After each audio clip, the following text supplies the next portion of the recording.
We cleared out a space for you. This is your share of the house."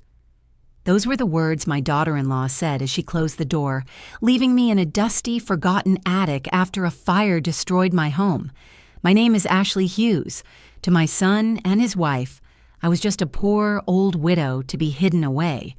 But what they didn't know was that the junk they stored me with included a painting worth $5 million. That attic wasn't my prison. It became my command center, and the life they tried to take from me was the very thing that would finance their spectacular downfall. What was the moment you knew you had to stop being silent and fight for your own dignity?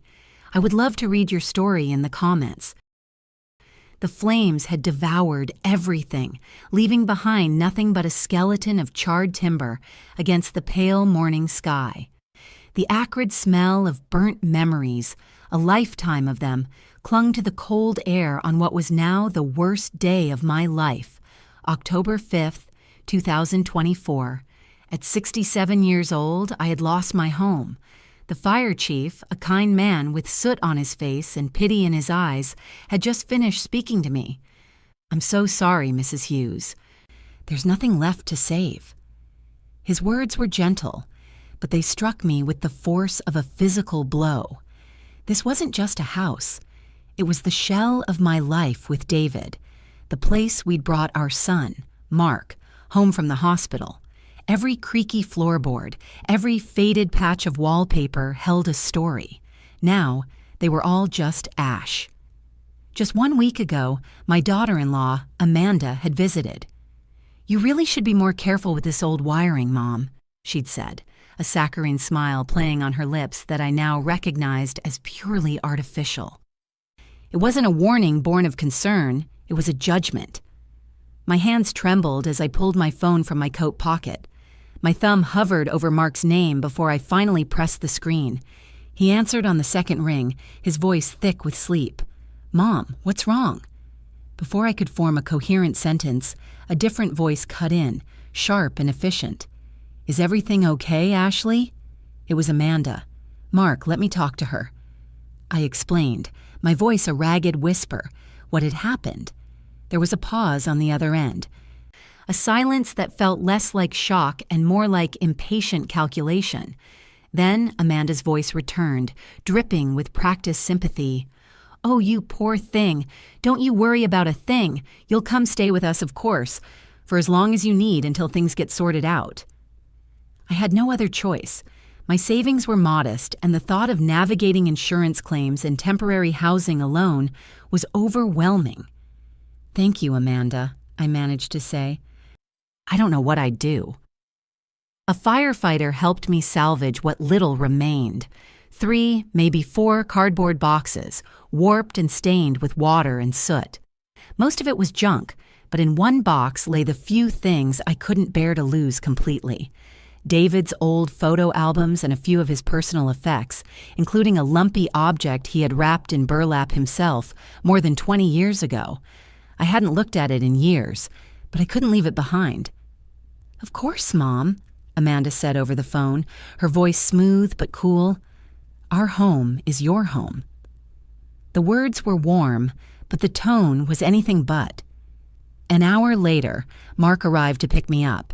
He hugged me stiffly, his eyes avoiding mine. The silence in the car was heavier than any accusation.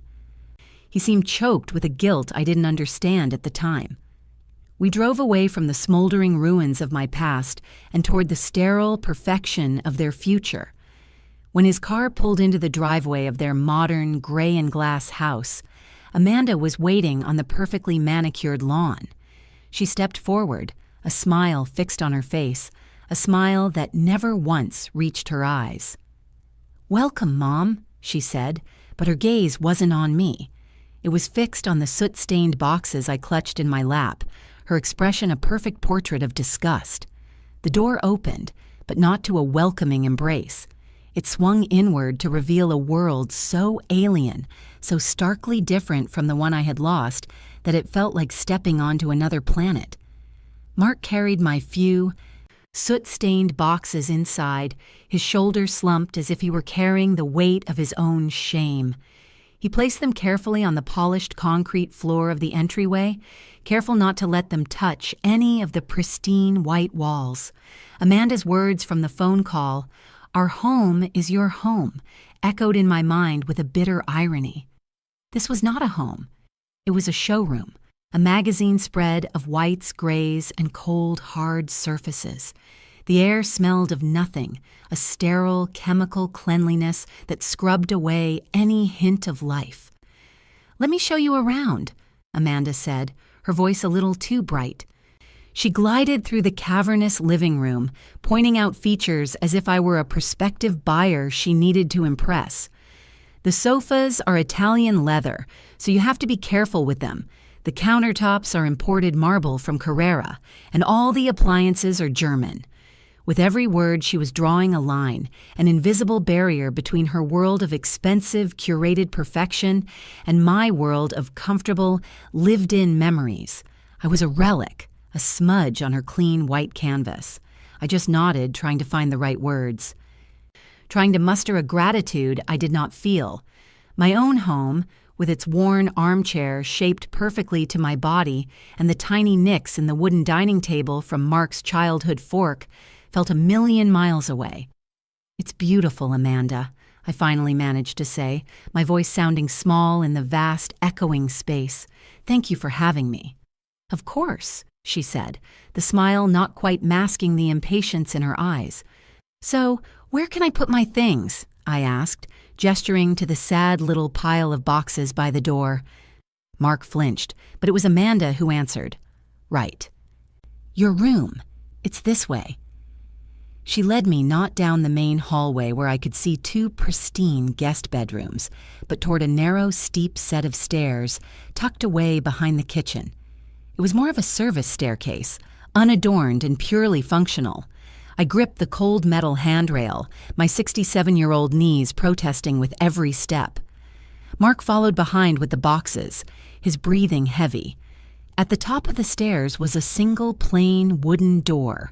Amanda turned the old-fashioned knob and pushed it open. A wave of hot, stale air washed over me, thick with the smell of dust and forgotten things. The room was a cramped, sloped-ceiling attic, filled with discarded furniture covered in white sheets, old exercise equipment, and stacks of boxes labeled Christmas and college. In one corner, a small cot with a thin mattress had been set up. Amanda gestured vaguely into the gloom. "We cleared out a space for you. This is your share of the house." The words hung in the dusty air, sharp and cruel. My share. This forgotten, neglected space was my portion. I looked at Mark, pleading with my eyes for him to say something, to defend me, to correct this monstrous insult. He just stared at the floor, his jaw tight, his silence a complete and devastating betrayal. He walked past me, placed my boxes on the floor next to the cot, and retreated without a word. Amanda gave me one last tight smile. "I'll let you get settled in," she said, and then she pulled the door closed. The click of the latch echoed in the suffocating silence. I was left alone in the dim light, surrounded by the ghosts of their discarded past, clutching my boxes like the last pieces of a shipwreck. Life in the attic began, and I quickly learned my new role. I was to be a ghost in my own son's family. I was expected to be silent, to be invisible, to take up as little space as physically and emotionally possible. The days bled into one another, marked only by the sliver of sunlight that cut through the single dusty window. My attempts to contribute, to be useful, were met with thinly veiled hostility. The first morning, I crept downstairs and began to wipe down the immaculate kitchen counters, a habit ingrained over 50 years of keeping a home. Amanda entered, her face tightening into a mask of polite horror. "Oh, Mom, please don't," she said, gently taking the cloth from my hand. "You need to rest. Besides, these countertops require a special microfiber cloth and a pH-neutral cleaner. I'll take care of it." It was a dismissal, not an act of kindness. When I tried to cook, the familiar, comforting aroma of a simple stew was treated like a toxic invasion. "The smell is a little strong for this house," she commented, opening a window. We try to keep the air pure. My life became a series of careful calculations to avoid Amanda's path, to erase my own presence. I was a prisoner in that hot, stuffy room, listening to the muffled sounds of a life I was no longer a part of. The true depth of my isolation became clear that Saturday night. The low thrum of music and bursts of laughter floated up from downstairs. They were having guests. I sat on my cot, reading a book under the dim light of a single bulb. Footsteps ascended the narrow stairs. It was Amanda, dressed in a stunning black dress. "Mom," she whispered, not stepping into the room. "We have some of Mark's colleagues over tonight. Important people. It would probably be best if you just stay up here and get some rest. We wouldn't want to overwhelm you." Her words were a command, not a suggestion. Later, driven by a desperate need for a glass of water, I tiptoed to the top of the stairs. I could hear Amanda's voice clearly from the living room below. "My mother-in-law is staying with us for a bit," she was telling someone. "She's a bit confused these days since the fire, poor thing. We're looking into some options for her." The lie, so casually delivered, stole the air from my lungs. She wasn't just isolating me. She was painting me as senile, as a burden to be managed. Defeated, I retreated to my corner. To distract myself from the pain, I began to sort through one of my salvaged boxes. My fingers brushed against the rough, familiar texture of the burlap-wrapped package David had stored away so long ago. I held it for a moment, the weight of it a solid piece of my past. I wasn't ready to face another memory, another loss. I set it carefully aside. Long after the last guest had departed, long after the house fell silent, I heard the faint creak of the attic stairs. It was Mark. He was holding a single plate on which lay the sad, picked-over remains of a party appetizer. He wouldn't look at me. "Mom, eat something," he whispered, his voice choked with a sorrow he couldn't hide. He set the plate down on a dusty box beside my cot. "Amanda, she didn't want you to come downstairs." He turned and fled before I could respond, his powerlessness a more profound betrayal than any of Amanda's cruelties. I stared at the plate. A few broken crackers, a smear of dip, a single wilted olive. This was what I was worth to them, the scraps, the leftovers. In that moment of ultimate humiliation, the sadness that had been my constant companion finally began to burn, turning into a cold, hard anger. My gaze fell upon the burlap-wrapped package, my hands, no longer trembling with grief but with a new, steely resolve, reached for it. That night, I decided to unwrap my husband's last secret. Underneath the old fabric, I saw the corner of a dusty, painted canvas. Under the weak, singular bulb of the attic, I wiped the thick layer of dust from the canvas with the hem of my sleeve, and a memory came rushing back, as sharp and vivid as if it had happened yesterday. The old burlap fell away, revealing not a gentle landscape, but a riot of color. Fiery oranges, deep purples, and streaks of blistering gold exploded across the canvas, a chaotic, almost violent depiction of a Texas sunset over a river I recognized as the Pedernales. It wasn't beautiful in a conventional way. It was raw, and it was powerful. I sank back on my heels, the grimy plate of leftovers forgotten beside me. I was no longer in a dusty attic in Austin.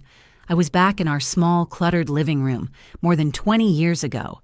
The air smelled of sawdust and David's pipe tobacco. He had burst through the door that day, his face alight with a boyish excitement I adored, holding this very painting. "Look what I found, Ash!" he'd exclaimed, propping it against the wall. He'd bought it for $50 at an estate sale out in the countryside. I had laughed. "Oh, David, it's so loud. Where on earth would we hang something like that?"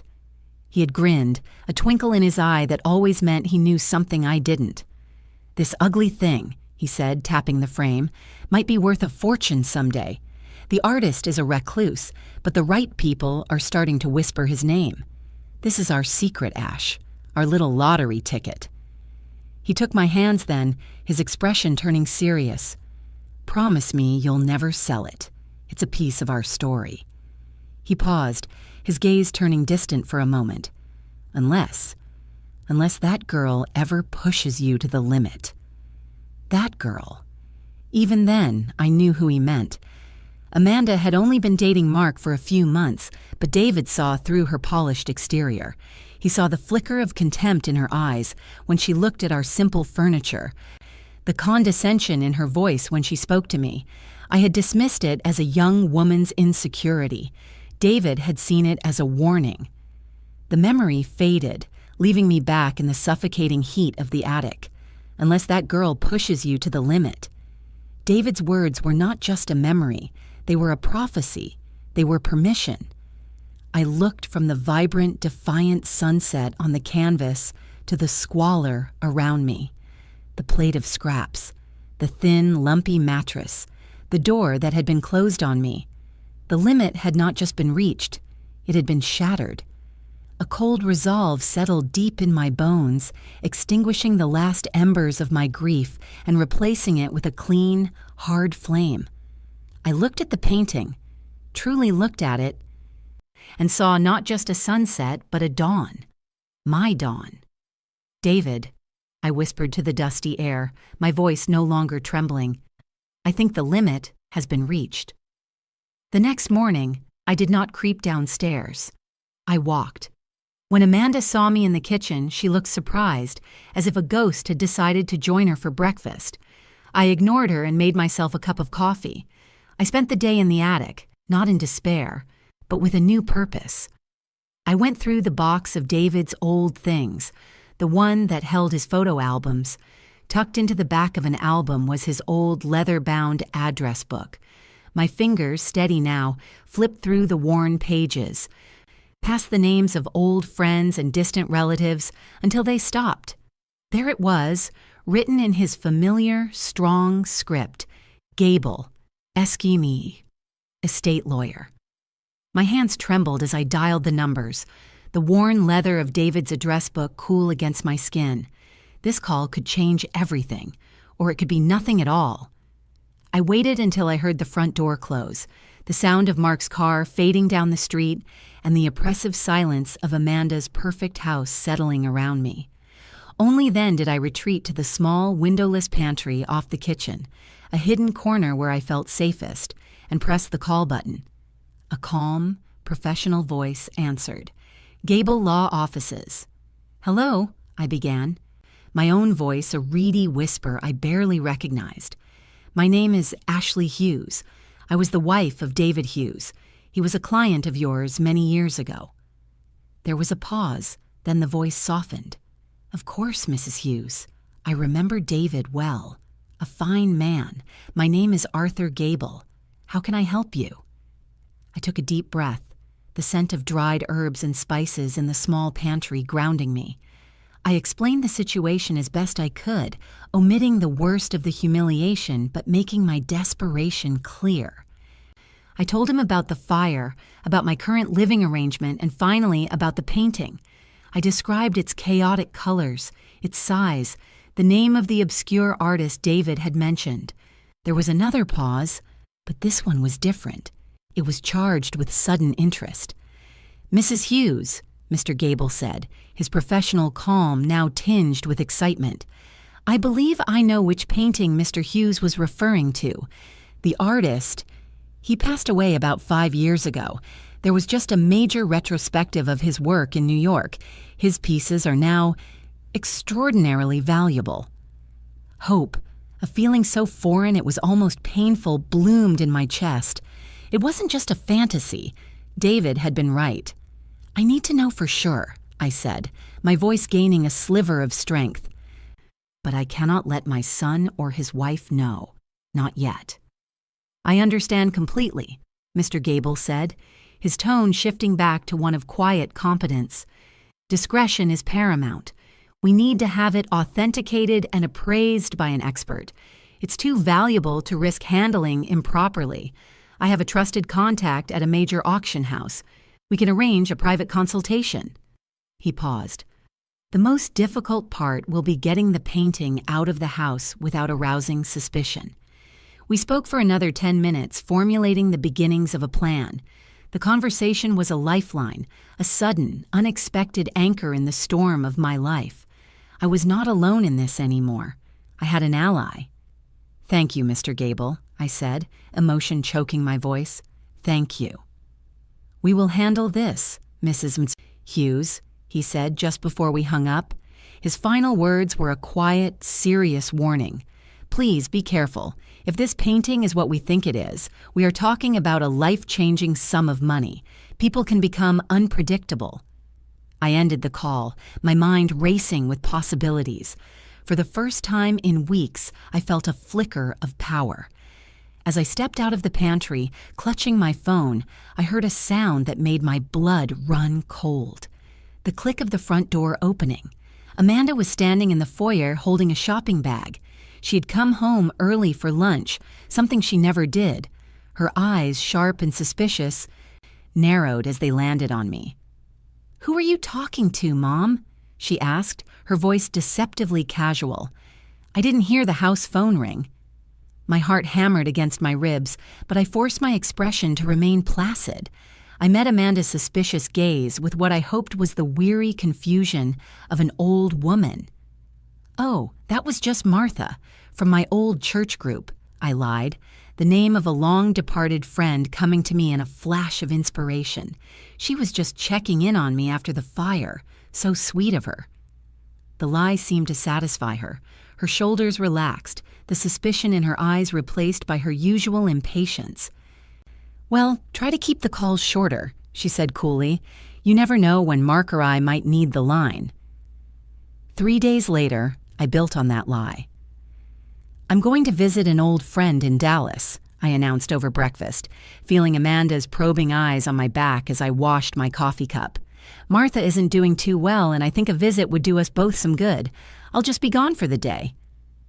Every lie was another brick in the road to my freedom. Amanda readily agreed, her relief at having the house to herself for a day palpable. The trip to Dallas with Mr. Gable was silent and tense. He had arranged for a discreet car service, and I held the carefully re-wrapped painting on my lap the entire 200-mile journey. The headquarters of Heritage Auctions was nothing like I had imagined. It was an imposing glass and steel building in the heart of the city, a world away from my dusty attic. Inside, the air was cool and hushed. The floors were polished marble. The walls were adorned with art that probably cost more than my old house, and people spoke in hushed, reverent tones. I smoothed down my simple dress, feeling utterly out of place, a drab sparrow in a cage of peacocks. Mr. Gable led me to a private viewing room where a woman with sharp, intelligent eyes and a kind smile was waiting. "Mrs. Hughes," she said, extending a hand, "I am Dr. Finch. It is an honor." She handled the painting as if it were a sacred object, placing it on a velvet-covered easel under a set of special bright lights. She put on a pair of white gloves and began her examination, peering at the canvas through a large magnifying glass. "Incredible," she murmured after a long silence, looking at the thick, chaotic brushstrokes. She then turned to us. The artist, Silas Croft, lived in obscurity for most of his life. He produced fewer than 50 known works. After his death 2 years ago, a retrospective at the Met in New York caused his value to skyrocket. He is now considered one of the most important post-war American painters. She explained the significance of the piece, how the raw emotion and vibrant color of his Texas landscapes were now legendary. My simple, loud painting was, in her words, a masterwork from his most sought-after period. My heart was beating so fast I could barely breathe. I thought of David, of his $50 purchase, his secret smile. I finally found my voice. What is it worth?" Dr. Finch looked at me, her professional demeanor softening into something akin to awe. She took a slow breath. "Mrs. Hughes, based on recent private sales and the exceptional quality of this piece, we would place the current market estimate at $5 million. The room tilted.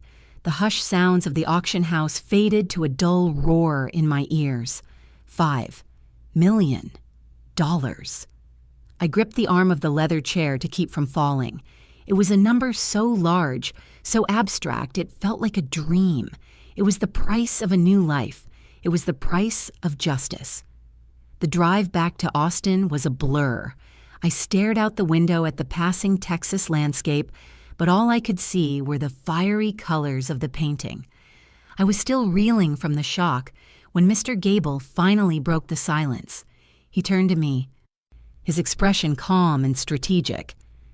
"Now, Mrs. Hughes," he said, his voice bringing me back to reality, "we can begin to plan. What do you want to do with this power?" $5 million. The number echoed in my head on the drive back to Austin, not as a prize, but as a weapon. It was the answer to Mr. Gable's question. Power. This was my power. The next day, I sat across from him in his office, a quiet, wood-paneled sanctuary of law books and quiet competence. The fear and hesitation that had clung to me for weeks had been replaced by a cold, clear focus. "So, Mrs. Hughes," he began, folding his hands on his large mahogany desk, "what do you want to do?" "I want justice, Mr. Gable," I said, my voice even. "I don't just want to escape. I want them to understand the magnitude of what they have done." He nodded slowly, a flicker of admiration in his eyes. "Very well. The first step is liquidating the asset. A public auction would draw too much attention. I have a client, a private collector in Houston, who's been searching for a Silas Croft piece for years. I can arrange a discreet private sale. It will be faster and completely confidential." "Do it," I said without hesitation. "And once the funds are secured?" he prompted. This was the part I had thought about all night, lying awake on my lumpy cot in the attic. "I want to buy a house," I said. "Not just a house, a mansion. The kind of place Amanda dreams of, the kind of place she thinks people like me don't belong." A slow smile spread across Mr. Gable's face. He was beginning to see my vision. "An excellent opening move," he commented. "And I want to host a party," I continued, the plan crystallizing in my mind. "A housewarming. I will invite my son and my daughter-in-law, along with all of their important friends they were so desperate to impress. I will reveal the truth in front of everyone." "A public reckoning," Mr. Gable murmured, tapping a pen on his legal pad. "Bold. I like it." He then added, "To purchase a property of that size without tipping them off, we'll need to act through a holding company. I can set one up immediately. Your name will not appear on any public documents until you are ready." He turned his computer monitor towards me, pulling up a real estate website that specialized in luxury properties. Images of sprawling estates in the Texas Hill Country filled the screen, each one more magnificent than the last, with infinity pools, grand ballrooms, and acres of land. It was a world so far removed from my own that it felt like fiction, but it was about to become my reality. My eyes scanned the listings, past elegant Spanish-style haciendas and modern glass palaces. Then I saw it, a magnificent stone manor set on a hill overlooking a valley, with a grand sweeping staircase in the foyer. It was the kind of place a queen would live in. I pointed a steady finger at the screen. "That one. I want that one." Mr. Gable simply nodded, making a note. "Consider it done." I returned to Amanda's house that evening feeling like a general who had just mapped out a winning campaign. I was no longer a victim cowering in the shadows. I was a commander, moving my pieces into place. I climbed the narrow stairs to the attic, my heart lighter than it had been in months. But when I pushed open the door, I froze. There, placed squarely in the middle of my pillow, was a glossy trifold brochure. On the cover, smiling, silver-haired seniors were playing shuffleboard on a perfect green lawn. The title read, "Golden Vistas Senior Living, Your Next Chapter in Comfort and Care." It was a message, a silent, cruel warning from Amanda. The nursing home brochure sat on the dusty nightstand in the attic for 2 days, a silent, glossy threat. I didn't throw it away. I let it sit there as a reminder of exactly what I was fighting against. On the third evening, I went downstairs for dinner, my expression serene, my heart a block of ice. I waited until Amanda had finished complaining about a minor inconvenience at the grocery store before I made my announcement. "I'll be going away for a few weeks," I said, my voice even as I carefully folded my napkin. "I'm going to a church retreat up in the mountains." It was the last great lie I would ever have to tell them, and it was the sweetest. Amanda's eyes widened, and a slow, triumphant smile spread across her face. It was the look of a predator who has finally cornered its prey. "Oh, Mom," she gushed, her voice dripping with false sincerity. "That's a wonderful idea. Some time for quiet reflection will do you so much good." She glanced at Mark, a shared look of victory passing between them. They thought their campaign of psychological warfare had worked. They thought I had finally broken. Mark visibly relaxed, the tension he always carried in his shoulders seeming to melt away. "Yeah, Mom, that sounds great," he said, the relief in his voice like a confession. The next morning, I packed a small suitcase with a few old clothes, playing my part to perfection. Mark drove me to the bus station, and as I hugged him goodbye, I felt a pang of sorrow for the son I was about to lose forever. He didn't know it was the last time we would ever stand together as family, but I did not get on a bus to the mountains. Mr. Gable was waiting for me in a discreet black sedan a block away. "Is it done?" I asked as I slipped into the leather seat. "The wire transfer was confirmed an hour ago," he said, handing me a bank statement. I looked at the number printed in crisp, black ink, nestled in the new account under the holding company's name. $5 million. The painting was sold. The first brick of my new empire had been laid. My retreat was not in a quiet mountain cabin, but in a luxurious suite at the Four Seasons downtown, which Mr. Gable had arranged. For 2 weeks, it became my command center. By day, I met with interior designers, architects, and landscapers, making swift, decisive choices about the furnishing of my new mansion. I chose fabrics, approved color palettes, and planned a garden, feeling a sense of control and creativity I hadn't felt in decades. I was not just buying a house, I was building a fortress. One evening, while approving the menu for the housewarming party, I allowed myself to imagine what was happening back at the house I'd just escaped. I could picture Amanda and Mark, feet up on the Italian leather sofa, celebrating their newfound freedom. I could almost hear Amanda's voice, whispering to Mark in the quiet of their pristine living room. "This is so much better," she would say, her voice laced with satisfaction. "We finally have our space back. I hope she loves that retreat so much she decides to stay there forever." The irony was so thick I could almost taste it. They were celebrating their temporary freedom, completely unaware that their world was about to end. On the final day of my retreat, a large, heavy box was delivered to my suite. Inside, nestled in tissue paper, were 200 thick, cream-colored invitations, embossed with a simple, elegant crest. The address of the mansion was printed in gold leaf, but the host's name was conspicuously absent. I sat down at the desk overlooking the city lights, the sounds of my new life humming below. I picked up a fountain pen, its weight solid and reassuring in my hand. Then, on the very first invitation, I wrote their names, Amanda and Mark Hughes. The invitation lay on their kitchen counter, an object of luxurious mystery amidst a pile of red-stamped, unpaid bills. It had arrived that morning, a thick, cream-colored envelope addressed in elegant calligraphy. Amanda had found it when she came home from a fruitless job interview, and its sheer quality was a balm to her frayed nerves. Mark came home that evening to find her pacing the living room, the invitation held in her hand like a sacred text.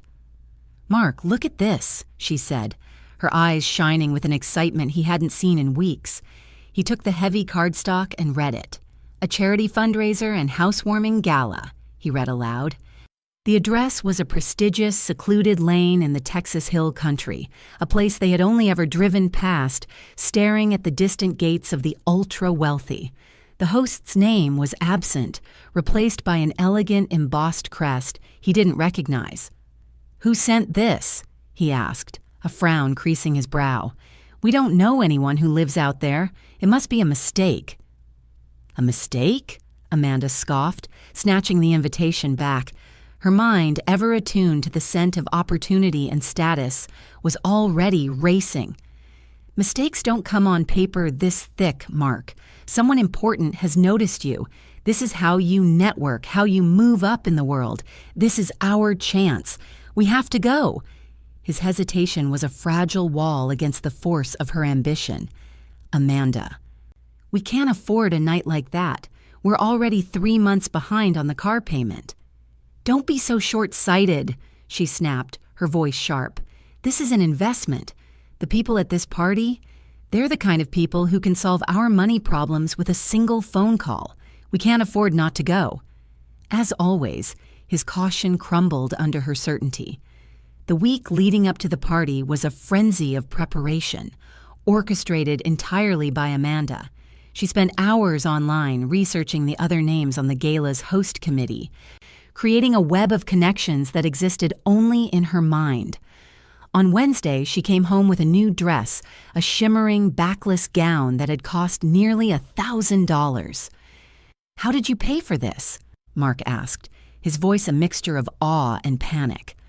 "On the platinum card," she said breezily, twirling in front of the mirror. "You have to look the part to be a part of their world, Mark." She didn't mention that the card was now thousands of dollars over its limit. The night before the party, I imagined her on the phone with one of her friends, her voice a conspiratorial whisper, full of breathless excitement. "I have no idea who the host is," she would say, looking at her new dress hanging on the closet door. "But they have to be incredibly rich and powerful. The address is insane. This could be the turning point for Mark's career, you know? We just need to make the right impression." Miles away, in the quiet grandeur of my new home, I watched on a small security monitor as a large truck from a high-end florist pulled up the long, winding driveway. Dozens of arrangements of white roses and lilies were carefully unloaded. The caterers were in the kitchen, the string quartet was tuning their instruments on the terrace, and the valet service was setting up their station at the entrance. The trap was set. Everything was ready. My heart hammered against my ribs, but I forced my expression to remain placid. I met Amanda's suspicious gaze with what I hoped was the weary confusion of an old woman. "Oh, that was just Martha. From my old church group," I lied, the name of a long-departed friend coming to me in a flash of inspiration. "She was just checking in on me after the fire. So sweet of her." The lie seemed to satisfy her. Her shoulders relaxed, the suspicion in her eyes replaced by her usual impatience. "Well, try to keep the calls shorter," she said coolly. "You never know when Mark or I might need the line." 3 days later, I built on that lie. "I'm going to visit an old friend in Dallas," I announced over breakfast, feeling Amanda's probing eyes on my back as I washed my coffee cup. "Martha isn't doing too well, and I think a visit would do us both some good. I'll just be gone for the day." Every lie was another brick in the road to my freedom. Amanda readily agreed, her relief at having the house to herself for a day palpable. The trip to Dallas with Mr. Gable was silent and tense. He had arranged for a discreet car service, and I held the carefully re-wrapped painting on my lap the entire 200-mile journey. The headquarters of Heritage Auctions was nothing like I had imagined. It was an imposing glass and steel building in the heart of the city, a world away from my dusty attic. Inside, the air was cool and hushed. The floors were polished marble, the walls were adorned with art that probably cost more than my old house, and people spoke in hushed, reverent tones. I smoothed down my simple dress, feeling utterly out of place, a drab sparrow in a cage of peacocks. Mr. Gable led me to a private viewing room where a woman with sharp, intelligent eyes and a kind smile was waiting. "Mrs. Hughes," she said, extending a hand, "I am Dr. Finch. It is an honor." She handled the painting as if it were a sacred object, placing it on a velvet-covered easel under a set of special, bright lights. She put on a pair of white gloves and began her examination, peering at the canvas through a large, magnifying glass. "Incredible," she murmured after a long silence, looking at the thick, chaotic brushstrokes. She then turned to us. The artist, Silas Croft, lived in obscurity for most of his life. He produced fewer than 50 known works. After his death 2 years ago, a retrospective at the Met in New York caused his value to skyrocket. He is now considered one of the most important post-war American painters. She explained the significance of the piece, how the raw emotion and vibrant color of his Texas landscapes were now legendary. My simple, loud painting was, in her words, a masterwork from his most sought-after period. My heart was beating so fast I could barely breathe. I thought of David, of his $50 purchase, his secret smile. I finally found my voice. What is it worth?" Dr. Finch looked at me, her professional demeanor softening into something akin to awe. She took a slow breath. "Mrs. Hughes, based on recent private sales and the exceptional quality of this piece, we would place the current market estimate at $5 million. The room tilted. The hushed sounds of the auction house faded to a dull roar in my ears. $5 million. I gripped the arm of the leather chair to keep from falling. It was a number so large, so abstract, it felt like a dream. It was the price of a new life. It was the price of justice. The drive back to Austin was a blur. I stared out the window at the passing Texas landscape, but all I could see were the fiery colors of the painting. I was still reeling from the shock when Mr. Gable finally broke the silence. He turned to me, his expression calm and strategic. "Now, Mrs. Hughes," he said, his voice bringing me back to reality. "We can begin to plan. What do you want to do with this power?" A hush fell over the grand ballroom as I stepped into the light at the top of the staircase. Each step I took a quiet drumbeat of justice. The woman who descended was not the stooped, weary widow who had been relegated to an attic. Tonight, I wore a gown of deep sapphire silk that fell to the floor in a soft, elegant line. My hair, once simply tied back, was now styled in a graceful chignon, and the simple pearl earrings David had given me were my only adornment. I moved with a poise I thought I had lost, my back straight, my chin held high. This was not just a dress, it was armor. Below me, the sea of upturned faces was a blur of confusion and astonishment. I saw them all, Amanda's so-called important friends, their mouths slightly agape. My gaze swept over them until it found its targets, Amanda and Mark. They stood frozen near the fireplace, champagne flutes forgotten in their hands. The color had drained from their faces, leaving them pale and ghostly under the warm light of the chandeliers. I saw Amanda's lips form a word, a name, but no sound came out. She looked at me as if I were an apparition, a specter from a world she thought she had successfully locked away. Mark simply stared, his expression a hollow mask of shock. The woman he had allowed his wife to discard was now the queen of this castle, and the sight had clearly broken something inside him. I reached the bottom of the staircase. A staff member, following Mr. Gable's precise instructions, stepped forward and handed me a wireless microphone. My hand was perfectly steady as I took it. Amanda finally found her voice. It was a strangled, disbelieving stammer. "Mom, what are you doing here?" Her question, so full of bewildered panic, was the first note in my symphony of retribution. I turned my gaze from her to the wider audience, a small, serene smile playing on my lips. I raised the microphone. "What am I doing here?" I repeated, my voice clear and calm, amplified throughout the silent, cavernous room. "Why, I'm welcoming all of you to my home." A wave of astonished murmurs rippled through the crowd. Guests turned to one another, whispering, their eyes darting between me and the petrified couple by the fireplace. The atmosphere had shifted in an instant from celebratory to electric with scandal. The power in the room, once so firmly in Amanda's grasp, had just transferred to me completely and irrevocably. I let them whisper for a moment, letting the shock settle.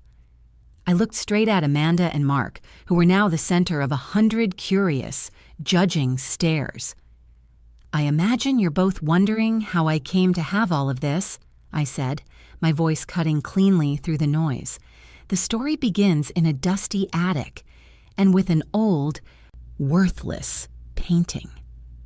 "Welcome to my home," I repeated, letting the words settle into the bewildered silence of the room. I looked at Amanda and Mark, their faces frozen in a state of shock, and I felt a strange, cold calm. I said this story begins in a dusty attic, but that's not quite right. It begins in fire. I told them everything.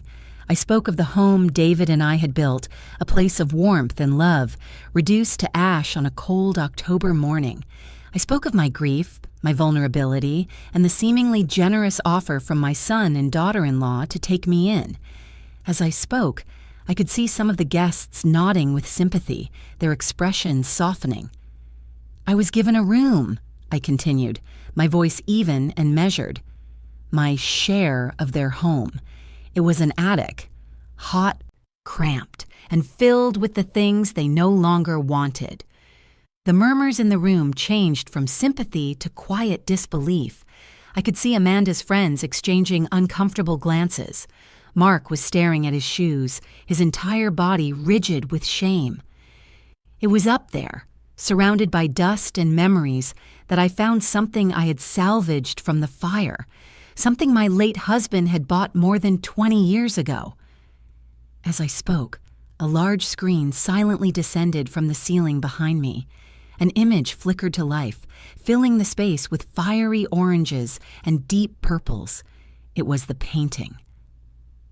Sunset over Pedernales. "My husband always believed this painting was special," I said, my voice softening for a moment with the memory of his love. "He called it our secret lottery ticket. I, however, thought it was just an ugly old thing." I turned my gaze to my daughter-in-law, who was now trembling with a rage she could no longer conceal. "The painting you considered junk, Amanda, the worthless trash you left me with in that attic." I let the image hang there for a moment before I continued. "My husband was a wise man. He saw value where others only saw dust. So a few weeks ago, I decided to honor his memory and find out what our lottery ticket was truly worth." The image on the screen changed. A crisp, official document appeared. A certificate of authenticity from Heritage Auctions, Dallas, Texas. It was followed by another document, the formal appraisal. A single number was highlighted at the bottom.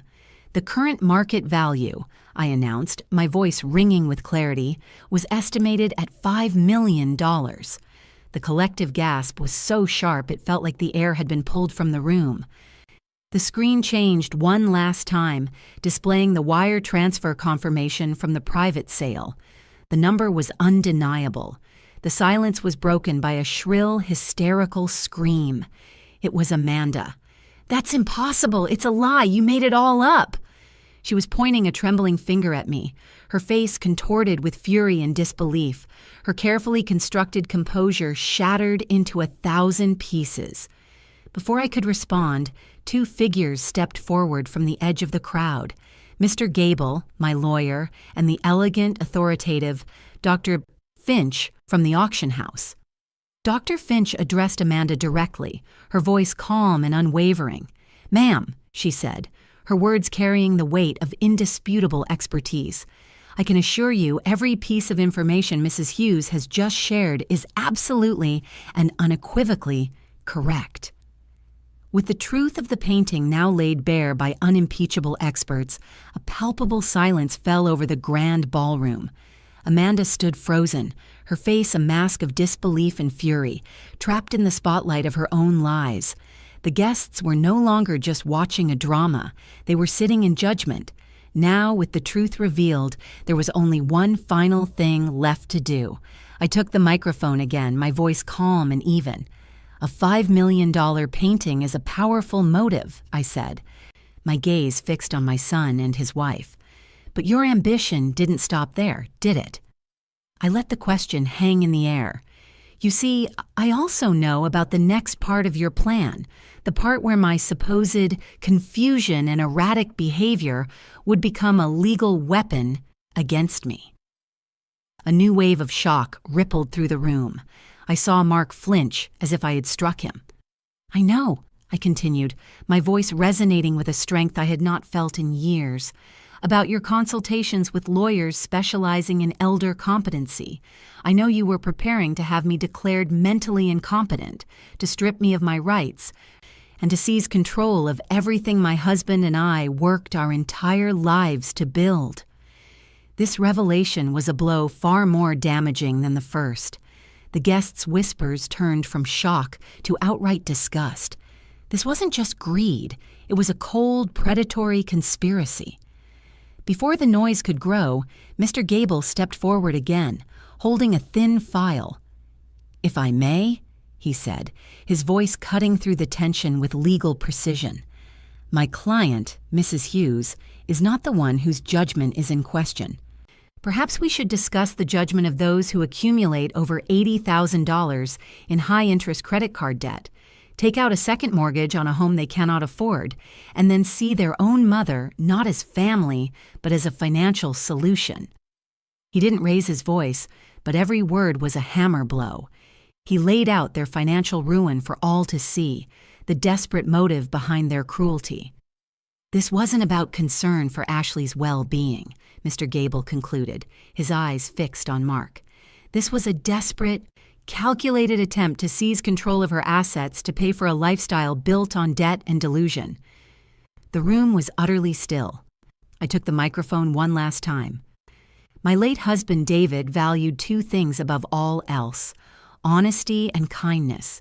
He believed wealth was a responsibility, not a right." I paused, letting his memory fill the space. "In honor of that legacy, and in light of the events of these past few months, I have made a final decision regarding my estate." I looked directly at my son. "My will has been irrevocably changed. My entire estate, including the proceeds from the sale of that painting, will not go to you." Amanda let out a choked, desperate sob. "Instead," I announced, my voice clear and strong, "it will be used to establish the David Hughes Foundation, a charitable trust dedicated to providing legal and financial support to elderly individuals suffering from family abuse." The finality of it was absolute. I had not just disinherited them. I had turned their greed into a force for good, a monument to everything they were not. I lowered the microphone and looked at them, two broken figures in the center of my magnificent new life. "You wanted your share," I said, my voice dropping to a near whisper that still carried across the silent room. "This is it, nothing." I gave a subtle nod to the two uniformed security guards standing discreetly by the main entrance. They moved forward with quiet efficiency. "Please," I said, my voice steady, "escort my son and my daughter-in-law out of my house." Amanda shrieked, a raw, ugly sound of pure rage and defeat. "You can't do this to us. You will regret this." Mark said nothing. He was a hollowed-out man destroyed by his own weakness. As they were led away through the crowd of silent, judging faces, a path opened before them as if they were lepers. The grand oak doors of the mansion swung open, revealing the cold night outside, then closed behind them with a heavy, definitive thud that echoed through the ballroom, sealing their fate and beginning my freedom. After the great oak doors closed, the silence they left behind was heavy, but it was the weight of liberation, not grief. The remaining guests in the ballroom seemed to exhale as one, the chaotic tension of the confrontation slowly dissolving. For a moment, no one moved. Then my old neighbor, Joseph, was at my side, his hand gently on my arm. "You did what you had to do, Ashley," he said, his voice thick with emotion. Mr. Gable simply gave me a firm, respectful nod. The party ended not with a bang, but with a quiet, somber dispersal. People I barely knew came up to me, murmuring words of support, their eyes now filled with a dawning understanding. My true friends, Lucy and Amelia, stayed behind. They didn't need to say much. They just sat with me in the now empty ballroom, a silent circle of support as the staff cleared away the remnants of a celebration that had become a reckoning. There was a quiet sadness in my heart, a ghost of the love I once had for my son, but it was overshadowed by an immense soul-deep relief. The war was over. The next few days were a blur of phone calls. The news of that night traveled through our social circles like a wildfire. What surprised me were the calls from people I had considered Amanda's friends. "Ashley, this is Carol," one voice said, hesitant at first. "I was at your party. I just wanted to say, I always felt there was something off. You were incredibly brave." One by one they called, distancing themselves from the couple they had once so eagerly admired, now eager to align themselves with my newfound standing. It was a shallow, predictable shift, and I accepted their words with polite detachment.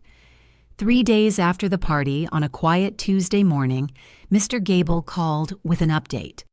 "Ashley," he began, his tone professional as always, "the consequences are beginning to manifest. I received a call this morning from an acquaintance at Mark's firm. He has been placed on indefinite leave pending an internal review. The public nature of the scandal has made him a liability. He also informed me that their creditors, having heard the news, were beginning to call in their loans. They were facing financial ruin. I felt no joy, only a profound sense of inevitability. They had built their life on a foundation of lies, and now it was collapsing." That evening, I saw I had a new voicemail. My heart clenched when I saw it was from Mark. I hesitated, then pressed play. His voice, raw and ragged, filled my ear, not with remorse, but with a torrent of blame and desperate pleading. "Mom, you've ruined us. You've destroyed everything. How could you do this to your own son? Amanda and I have nothing. We have nowhere to go. You have to fix this. You have to help us." I listened to the entire message, a single silent tear tracing a path down my cheek. It was a tear for the little boy I had raised, not for the broken, entitled man he had become. When the message ended, I took a steadying breath, and with a quiet finality, I pressed the delete button. Later that night, I walked out onto the grand balcony of my new home. The cool night air of the Texas Hill Country was a gentle balm. I looked out at the vast, starry sky, a landscape of infinite possibility. For the first time in months, I felt truly, deeply at peace. But as I stood there, a question surfaced from the quiet corners of my soul. What would the future hold now? 6 months later, my garden was in full bloom with lavender, and its gentle fragrance carried on the breeze, bringing with it a sense of peace I had long been searching for. The violent storm of the past had receded, leaving behind the quiet, fertile ground of a new life. The question of what the future would hold, which had once seemed so vast and uncertain, now had a simple, clear answer. It would be mine. My days were no longer spent in a dusty attic, but often in the bright, welcoming offices of the David Hughes Foundation. That morning, I was on the phone with a 72-year-old man named Arthur, his voice trembling as he described how his children were pressuring him to sell his farm. I listened, my heart aching with empathy, and then I connected him with our legal team. "You are not alone, Arthur," I told him, and I meant it. My pain had been forged into a shield for others. After the call, I was scrolling through the local news online when a small headline caught my eye. "Local couple finalizes divorce."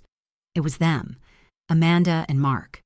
The article was brief, citing irreconcilable differences following a period of significant financial and social hardship. I felt a pang, not of triumph, but of a distant clinical sadness. It was the predictable, inevitable end to a union built on such a rotten foundation. I closed the browser and felt nothing more. Their story was no longer my story. That evening, back at my mansion, I sat in the small, sunlit room I now used as my personal art gallery. I wasn't surrounded by masterpieces, but by simple, beautiful things that spoke to my heart. On the main wall hung a new painting I had bought from a young, local artist. It was a modest watercolor of bluebonnets in a field, and it had cost me less than $300. I loved it more than the $5 million canvas that had bought my freedom, because I had chosen this one purely for the joy it gave me. As I was admiring it, the housekeeper brought in the mail. Among the letters for the foundation was a single, hand-addressed envelope. The handwriting was messy, but I recognized it instantly. It was from Mark. For the first time, it was a letter, not a desperate, angry voicemail. My hand hesitated before opening it. It was not a long letter. There was no request for money, no hint of blame. There was only the raw, painful honesty of a broken man.